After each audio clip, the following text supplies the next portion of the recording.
Quero pensar com os irmãos hoje acerca de Cristo como centro da história e da vida humana. Jesus Cristo, Ele é o centro da vida e da história humana. A Bíblia ela é clara ao mostrar que desde Adão, desde a queda, a base da salvação sempre foi a pessoa do Senhor Jesus Cristo. Não há nenhum outro nome que conceda a salvação, diz o livro de Atos. Antes da cruz, ninguém poderia ser salvo sem esse acontecimento indispensável para a história da humanidade.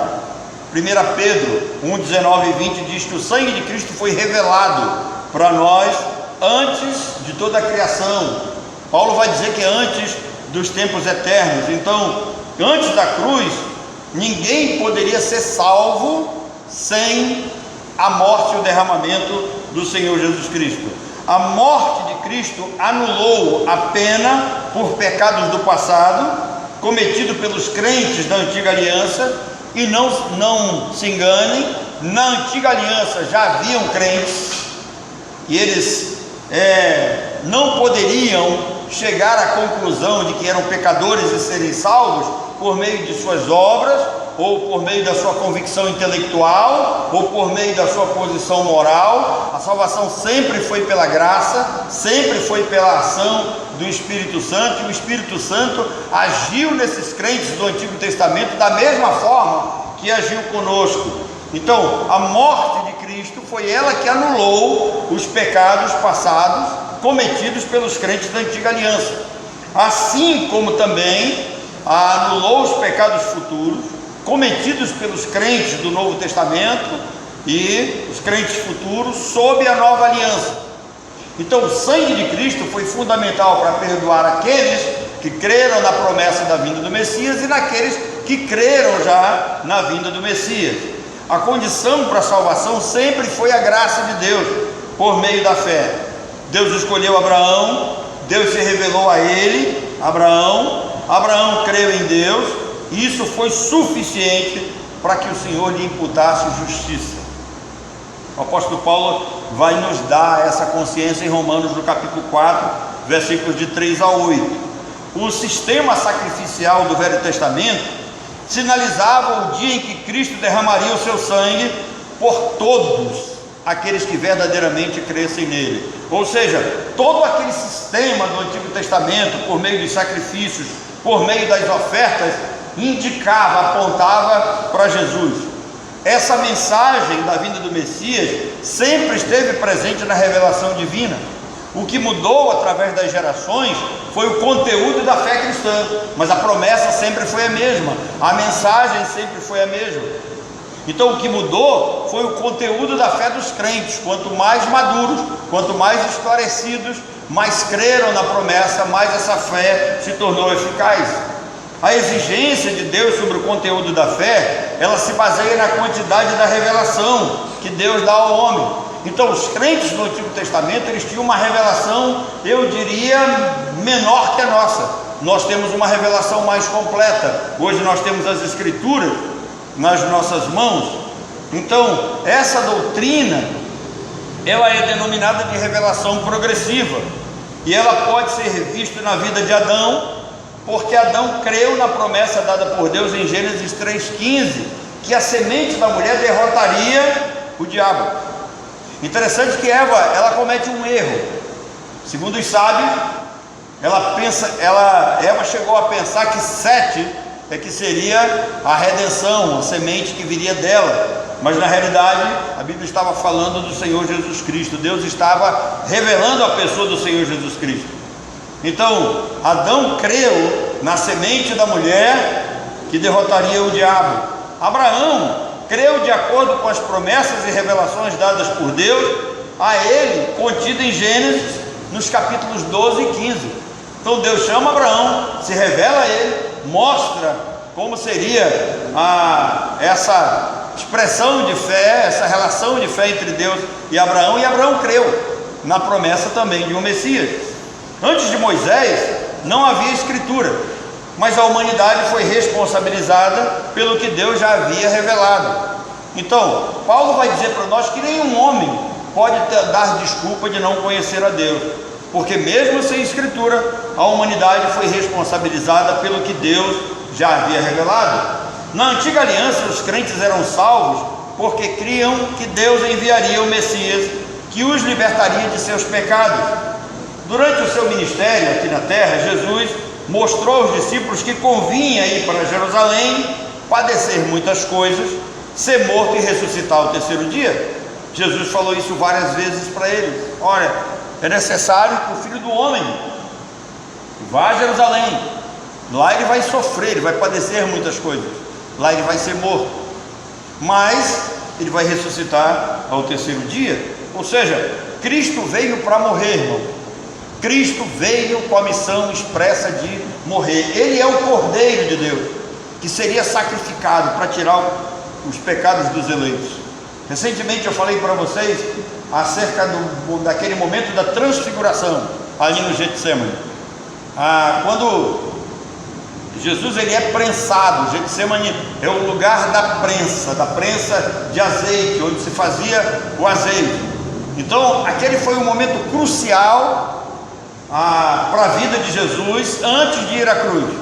Ali ele sofre, ali ele sente angústia, ali ele passa por um processo chamado hematidrose, onde o seu suor, devido a um estado de angústia e depressão tão profunda, começa a expelir gotículas de sangue ali, começa a se misturar o suor. Então naquele local Jesus foi prensado, mas quando passou aquele momento, ele estava pronto para ir à cruz. Jesus não hesitou em nenhum momento, ele não pensou em desistir, ele não olhou para trás, ele não se preocupou com a dor, ele não se preocupou com a oposição que sofreria. Ele sai dali do Getsemane pronto. Tanto é que quando Judas chega com todos os soldados e com toda aquela turba de pessoas para prendê-lo, ele pergunta: a quem buscais? Quem é que vocês estão buscando? E a resposta é: procuramos Jesus, o Nazareno. Ele disse: sou eu que falo com vocês. Então ele enfrenta, ele está pronto. Quando ele sai do Getsemane, ele está pronto para ir à cruz. Desde que ele entrou em Jerusalém, em Mateus 21, entrada triunfal, ele entra olhando para a cruz, ele entra com o propósito de morrer. A reação de seus discípulos a essa mensagem foi variada. Nem todos os discípulos aceitaram de imediato, mas mesmo assim eles foram salvos, crendo que Jesus era o Cristo de Deus, Filho do Deus vivo. Na realidade eles não sabiam exatamente como isto seria possível, mas assim como foi com Adão, com Abraão, com Moisés, com Davi, entre tantos outros que creram na promessa divina, os discípulos também creram. Hoje nós, os discípulos da atualidade, olhamos para trás e cremos que Jesus já pagou a nossa dívida, nos resgatou da culpa e da condenação imposta pelo pecado.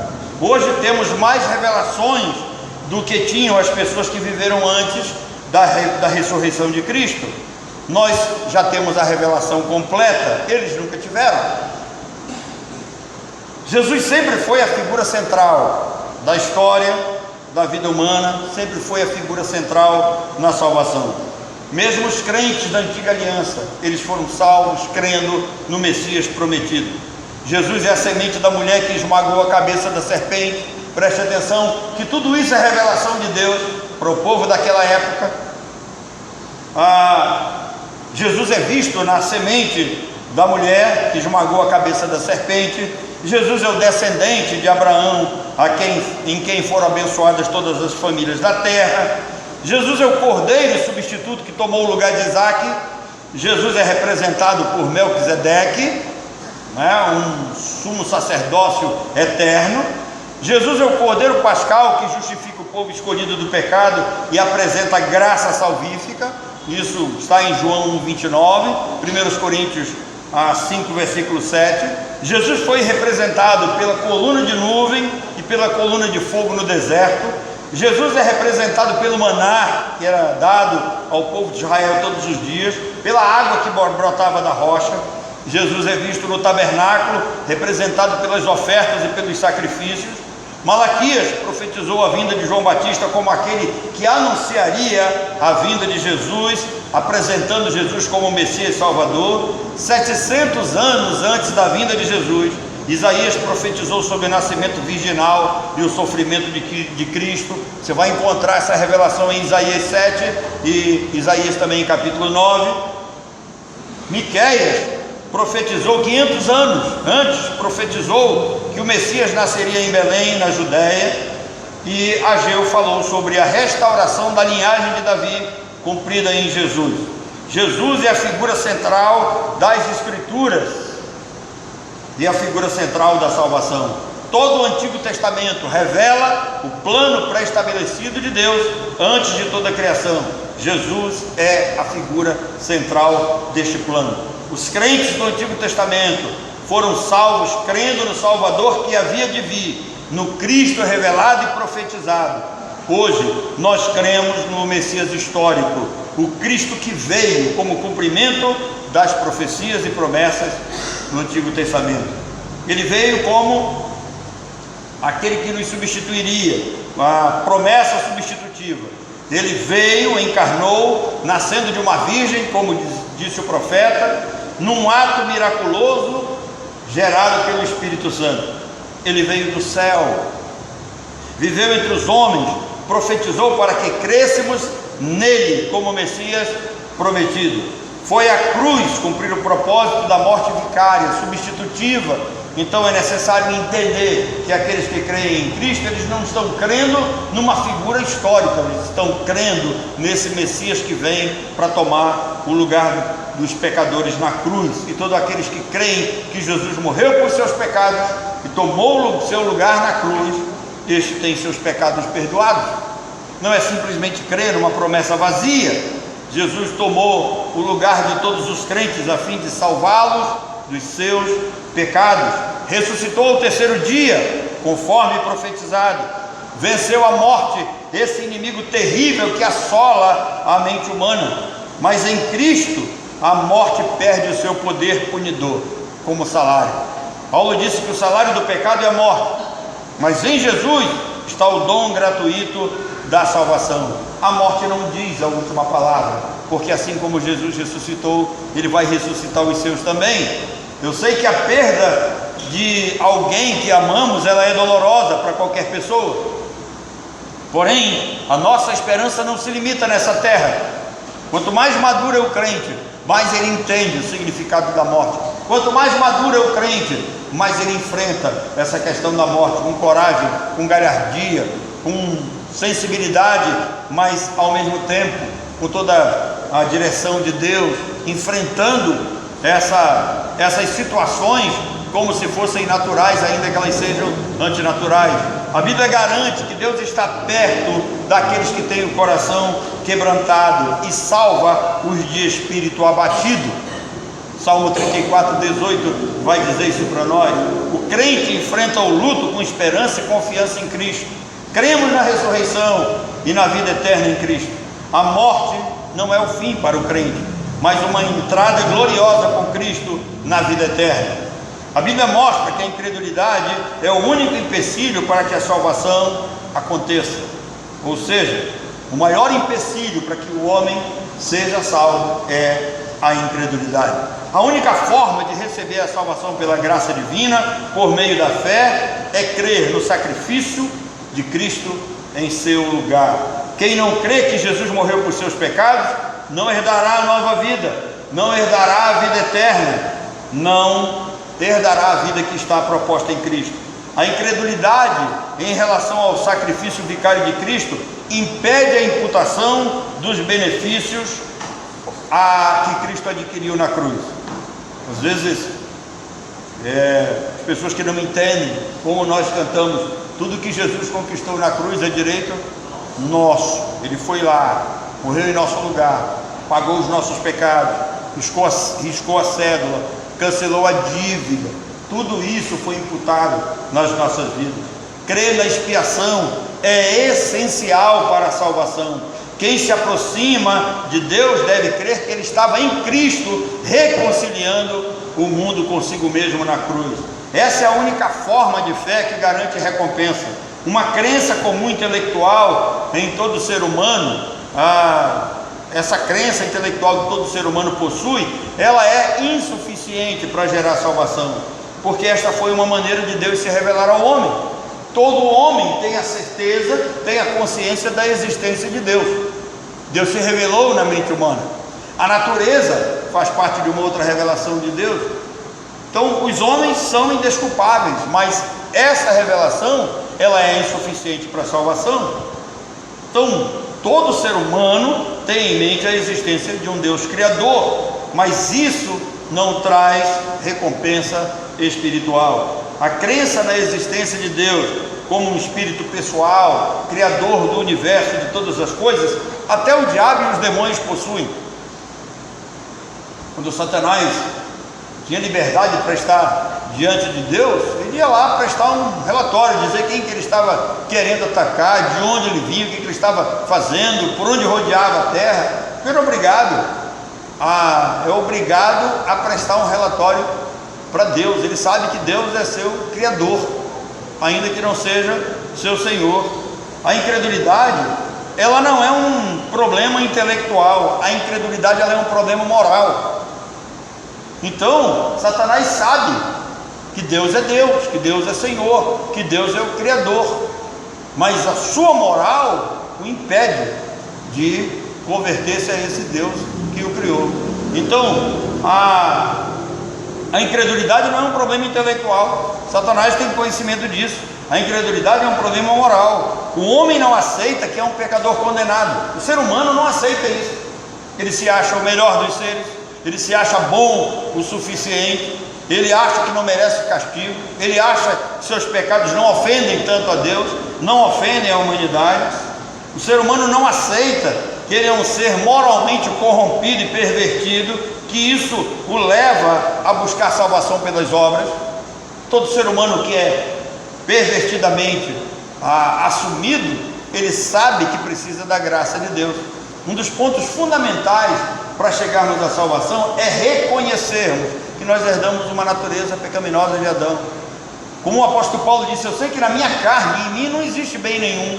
Então esse crente verdadeiro, ele se reconhece como alguém inutilizado pelo pecado, como alguém que está separado de Deus por causa da sua natureza pecaminosa. E Deus, por sua graça, se revelou em Cristo.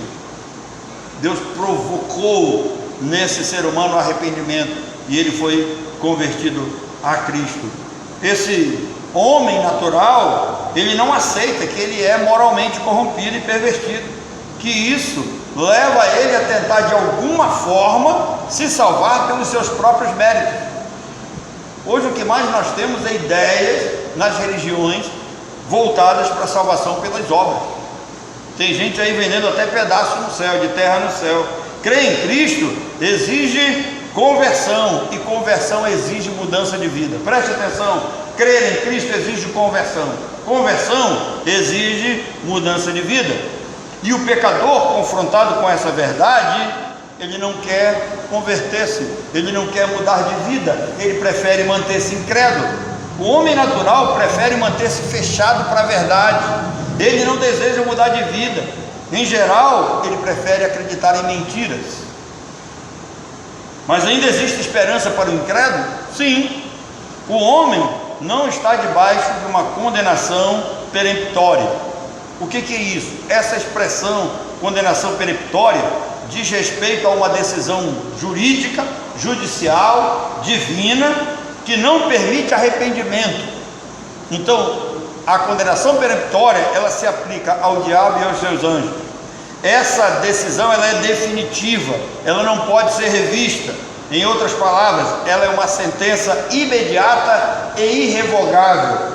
Essa é a grande diferença entre os homens, o diabo e os anjos. Não há redenção para anjos, não há redenção para Satanás, não há arrependimento no mundo angelical caído, não há. Apenas ao homem é concedido o arrependimento. A graça salvífica, ela não se estende aos anjos, não se estende a Satanás, só se estende ao homem. Se ele se arrepender, abandonar sua incredulidade, voltar-se para Jesus, ele receberá o perdão. ele será reconciliado com Deus e será salvo. Salvação, ela está condicionada à conversão em Cristo. Os crentes do Antigo Testamento creram no Cristo que havia de vir. Nós cremos no Cristo que já veio. Não há salvação em outro nome, em outra pessoa, somente pela fé no sacrifício vicário de Cristo. Essa fé é que vai gerar a conversão. Essa fé é dom de Deus, é um presente de Deus para os seus eleitos. Isso nos leva a um ponto sério na teologia, que é o fato de que a ignorância humana não é uma porta secundária de salvação. Ou seja, eu sempre vejo pessoas perguntando: e quanto aquelas pessoas que morreram sem ouvir falar de Jesus? E quanto aqueles índios lá no meio da mata que morreram sem ouvir falar de Jesus? Queridos, Romanos capítulo 2 traz a sentença. Aqueles que morreram sem ouvir falar de Jesus, infelizmente eles estão condenados, que serão julgados pela lei da revelação que eles têm na sua própria consciência. Entretanto, essa revelação da consciência, ela não salva ninguém. A sentença já foi deixada. Agora, alguns pensam: bem, mas se isso é um fator definitivo para a salvação, então vamos deixar a humanidade na incredulidade. Não. Pessoas que morreram sem ouvir falar de Jesus, sem conhecer a mensagem salvadora do Evangelho, isso não os livra de condenação. A ignorância não dá direito ao perdão. Se assim fosse, Jesus não teria dito: ide por todo mundo e pregar o Evangelho a toda criatura. Se a ignorância fosse uma porta secundária para a salvação, seria melhor deixar a humanidade na ignorância, evitar que eles conhecessem Jesus. Mas a Bíblia nos ordena a fazer missões, e aqui eu quero falar diretamente para a igreja. Até aqui eu falei para quem não é crente, a partir daqui eu quero falar para a igreja. A Bíblia nos ordena a fazer missões, a pregar o Evangelho, falar das virtudes de Cristo para todas as pessoas. Os que não ouviram de Cristo, eles serão julgados e condenados pela lei impressa em seus corações. O papel do atalaia é avisar o ímpio que ele está condenado. Esse é o papel da igreja. Se o ímpio morrer na sua incredulidade, Deus vai cobrar o sangue das nossas mãos, pode ter certeza. Todo crente é um atalaia responsável por alertar e instruir o ímpio. Se o crente não cumprir essa tarefa, ele será considerado culpado pelo sangue daquele que morreu na impiedade. Essa metáfora, ela é aplicada para mostrar à igreja a importância de compartilhar a verdade e advertir os homens acerca das suas ações. O ser humano precisa entender que ele não veio a esse mundo por conta própria. O ser humano precisa entender que ele não veio a esse mundo com domínio próprio. O ser humano precisa entender que ele não tem livre-arbítrio nem para passar um sinal vermelho. O ser humano precisa entender que existem leis sobre ele. Nenhuma das leis decretivas de Deus diz que aquele que não se converter a Cristo, infelizmente, o destino dele é o lago de fogo. É duro dizer isso, mas essa é a verdade. Essa metáfora do atalaia responsabiliza a igreja de pregar o Evangelho, porque Romanos 1,18 diz: porque do céu se manifesta a ira de Deus sobre toda impiedade e injustiça dos homens, que detêm a verdade por injustiça. Aqui estão contidos todos os pecados da humanidade contra Deus e contra os homens. Por isso, os homens são indesculpáveis, por isso estão debaixo de condenação.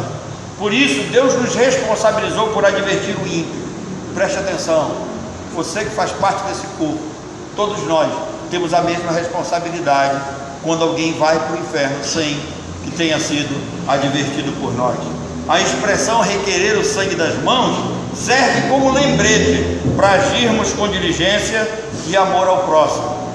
Assim, requerer o sangue das nossas mãos significa ser cobrado por não ter agido para salvar alguém que estava em perigo espiritual. Se você conhece alguém que está em perigo espiritual, você conhece alguém que nunca ouviu falar de Jesus, fale para ele, porque Deus vai requerer o sangue das suas mãos. Eu quero terminar com um texto que está em 2 Crônicas 14, versículo 7. Eu acho esse texto muito interessante. Disse, pois, o rei Asa a Judá: edifiquemos estas cidades cerquemo-las de muros e torres, portas e ferrolhos, enquanto a terra ainda está em paz diante de nós, pois temos buscado ao Senhor nosso Deus, temos-nos buscado, e Ele nos deu repouso de todos os lados. Esse texto, ele nos ensina a agir pensando no futuro. Asa disse que nós devemos nos prevenir, enquanto nós temos um progresso livre. Ou seja, aquele que ainda não é crente, ele precisa pensar no seu futuro espiritual, onde ele vai passar a eternidade, o que pode acontecer com ele após a sua morte. Então ele precisa pensar nisso. E Asa diz assim: prepare o seu futuro, construa algo que vai dar a você uma entrada positivamente no céu, e faça isso enquanto a paz está diante de você, enquanto você tem a palavra pregada, enquanto você tem pessoas pregando o evangelho para você, enquanto a graça ainda está em voga. Quando tudo isso passar, vai ser difícil, o caminho vai ser o estado de condenação. Então esse texto nos ensina a agir pensando no futuro. Asa disse: vamos nos prevenir enquanto temos progresso livre, enquanto o inimigo está longe, enquanto estamos vivendo dias felizes e tranquilos. A paz, ela não vai durar para sempre. A paz num reino pequeno, ela pode ser fraca. Nós vamos nos preparar, Asa disse assim: vamos preparar defesas adequadas em caso de necessidade. Vamos construir proteções que nos guardem e evite que sejamos presas fáceis na mão do inimigo.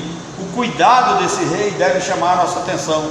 Primeiro, de quem não é crente, gente que não quer conhecer a verdade, gente que acha que não precisa de Cristo, gente que não quer ter vida em Cristo, gente satisfeita com o seu estado moral, com a sua natureza caída, gente que não quer mudar o seu caminho, gente que não quer seguir Jesus como caminho, verdade e vida, gente que não quer mudar sua conduta, sua moral, gente que despreza a graça de Deus e rejeita a pessoa de Cristo. O meu conselho é: arrependa-se e converta-se a Cristo enquanto a terra ainda está em paz diante de você, enquanto há oportunidade. Quanto a nós, os crentes, que Deus nos desperte para missões, para sentirmos a dor e a necessidade dos outros. Hoje eu vejo as pessoas combatendo tão arduamente o dízimo, mas se nós fôssemos depender das pequenas ofertas que são depositadas nos nossos templos, nós jamais cumpriríamos o ID de Jesus. Os dízimos que são depositados por amor dos fiéis, eles são usados para ganhar almas, para manter o reino, para manter o templo, para manter a pregação do evangelho, para fazermos o papel do atalaia. Que Deus não nos deixe ser omissos na pregação do evangelho, porque Deus nos constituiu por atalaia, com a missão de pregar a Jesus Cristo como solução para a salvação da humanidade.